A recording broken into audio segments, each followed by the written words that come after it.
தமிழக சட்டமன்ற தேர்தல் வாக்கெண்ணும் பணிகள் விறுவிறுப்பாக நடைபெற்று வருகின்றன. வெளியாகிக் கொண்டிருக்கின்ற முடிவுகள் அரசியல் தரப்பிலும் பொதுமக்களிடமும் ஒரு பக்கம் ஆர்வத்தையும் மறுபக்கம் பரபரப்பையும் ஏற்படுத்துகின்றது. வெளிவரும் செய்திகள் பெரும்பாலானவை எதிர்பார்க்கப்பட்டவையே. சில கட்சிகளுக்கு ஏமாற்றமும் சில கட்சிகளுக்கு எதிர்பார்க்கப்பட்ட முடிவாகவும் உள்ளன. 234 சட்டப்பேரவை தொகுதிகளுக்கான வாக்குகள் எண்ணும் பணி தமிழகம் முழுவதும் 62 வாக்கு எண்ணும் மையங்களில் இன்று காலை 8 மணிக்கு ஆரம்பமானது. முதலில் தபால் மூலம் பதிவான வாக்குகள் எண்ணப்பட்டு பின்னர் வாக்குப்பதிவு இயந்திரத்தில் பதிவு செய்யப்பட்ட வாக்குகள் எண்ணப்பட்டு வருகின்றன. 17வது தமிழ்நாடு சட்டப்பேரவைக்கான பொதுத் தேர்தல் மொத்தமுள்ள 234 தொகுதிகளில் ஒரே கட்டமாக கடந்த 23ஆம் தேதி நடைபெற்றது.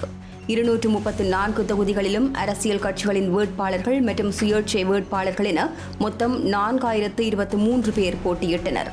இந்த தேர்தலில் திமுக தலைமையிலான கூட்டணி, அதிமுக தலைமையிலான கூட்டணி, புதிதாக களமிறங்கிய நடிகர் விஜய் தலைமையிலான தமிழக வெற்றி கழகம், நாம் தமிழர் கட்சி போன்றன போட்டியிட்டன.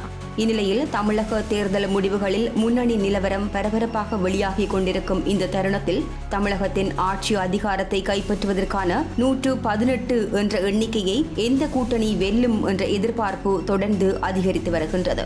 தமிழக சட்டப்பேரவை தேர்தலில் புதிதாக களமிறங்கியுள்ள நடிகர் விஜய் தலைமையிலான தமிழக வெற்றி கழகமும் ஆட்சி அதிகாரத்தை கைப்பற்றக்கூடும் என்ற எதிர்பார்ப்பு பலம் பெற்று வருகின்றது. 234 தொகுதிகளின் முன்னணி நிலவரம் வெளியிடப்பட்டு வருகின்றன. வெளியாகும் முடிவுகளின்படி தமிழக வெற்றி கழகம் 112 இடங்களில் முன்னிலை வகிக்கின்றது. அதிமுக 62 இடங்களிலும் திமுக 60 இடங்களிலும் முன்னிலை பெற்றுள்ளது.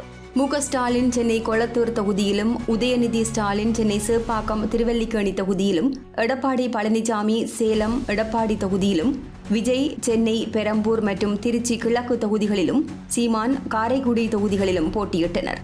தமிழகத்தில் ஆட்சி அமைக்க தேவையான பெரும்பான்மைக்கு 118 தொகுதிகள் தேவைப்படும் நிலையில் தமிழக வெற்றி கழகம் தற்போது 100க்கும் மேற்பட்ட இடங்களில் முன்னிலை பெற்றுள்ளது. பெரம்பூர், திருச்சி கிழக்கு ஆகிய 2 தொகுதிகளில் போட்டியிட்ட தமிழக வெற்றி கழக தலைவர் விஜய் 2 தொகுதிகளிலும் முன்னிலையில் காணப்படுகின்றார்.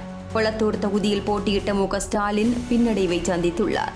அதிக தொகுதிகளில் விஜய் தலைமையிலான தமிழக வெற்றி கழகம் முன்னிலை பெற்றுள்ளது. தமிழக வெற்றி கழகத்தில் போட்டியிட்ட செங்கோட்டையன், ஆனந்த், ஆதவ் அர்ஜுனா, பிரபு உள்ளிட்டவர்கள் முன்னிலை பெற்றுள்ளனர். வரலாற்று பின்னணி, புதிய அரசியல் முயற்சிகள், மாற்றத்தை எதிர்பார்க்கும் வாக்காளர்கள் இந்த மூன்றின் சங்கமமாக தமிழ்நாடு தேர்தல் களம் சூடுபிடித்துள்ளது. விஜயின் ரசிகர் கூட்டம் வாக்காக மாறுமா என பல தரப்புகளில் இருந்து கேள்விகள் எழுந்தபோதும் தற்போதைய நிலவரங்களை வைத்து பார்க்கும்போது தமிழக வெற்றி கழகம் உண்மையில் அமைதியான அரசியல் எழுச்சியை உருவாக்கியுள்ளது எனவே கூற முடிகின்றது. எதுவாக இருந்தாலும் இந்த தேர்தல் தமிழ்நாட்டில் இரு கட்சி ஆதிக்க அரசியலை சவாலுக்கு உட்படுத்திய தேர்தலாகவும் விஜயின் அரசியல் வருகை கணிப்புகளையும் கணக்குகளையும் குழப்பிய தேர்தலாகவும் வரலாற்றில் பதிவாகியுள்ளது. முன்னைய முதல்வர் எம்ஜிஆருக்கு பின்னர் கட்சி ஆரம்பித்த முதல் தேர்தலிலேயே இவ்வளவு பெரிய தாக்கத்தை ஏற்படுத்தியிருப்பது நடிகர் விஜய்தான் என அரசியல் விமர்சகர்களின் தரப்பில் தெரிவிக்கப்பட்டுள்ளது. வாக்கு எண்ணிக்கை இன்னும் முழுமையாக முடிவடையாத நிலையில் தற்போதைய நிலவரப்படி தமிழக வெற்றி கழகம் தனிப்பெரும் கட்சியாக உருவெடுத்து வருவது தமிழக அரசியலில் ஒரு புதிய மைல்கல்லாக பார்க்கப்படுகின்றது. வழக்கமாக திமுக, அதிமுக என்ற இரு துருவ அரசியல் போட்டி நிலவிய தமிழ்நாட்டில் இம்முறை நடிகர் விஜயின் தமிழக வெற்றி கழகம் 3வது சக்தியாக களமிறங்கியது. தேர்தல் பிரசாரங்களில் விஜயை காண மக்கள் பெருமளவில் திரண்ட காட்சிகள் மாநிலத்தில் அரசியல் மாற்றத்திற்கான எதிர்பார்ப்பை அதிகரித்திருந்தன. கருணாநிதி, ஜெயலலிதா காலத்திற்கு பின்னர் உருவான அரசியல் வெற்றிடத்தை நிரப்பும் 2வது சட்டமன்ற தேர்தலாக இது அமைந்துள்ள நிலையில் மாற்றத்தை விரும்பும் மக்களிடையே தமிழக வெற்றி கழகம் மீது கணிசமான ஆர்வம் காணப்பட்டது. கடந்த 1967 முதல் மாநில அரசியலில் ஆதிக்கம் செலுத்திய திமுக, அதிமுக ஆகிய திராவிட கட்சிகளை தமிழக வெற்றி கழகம் பின்னுக்கு தள்ளியுள்ளது. மாற்றம் ஏற்படுமா அல்லது தற்போதைய ஆட்சி தொடருமா என்ற கேள்விக்கான பதில் இன்று தெரியவரும்.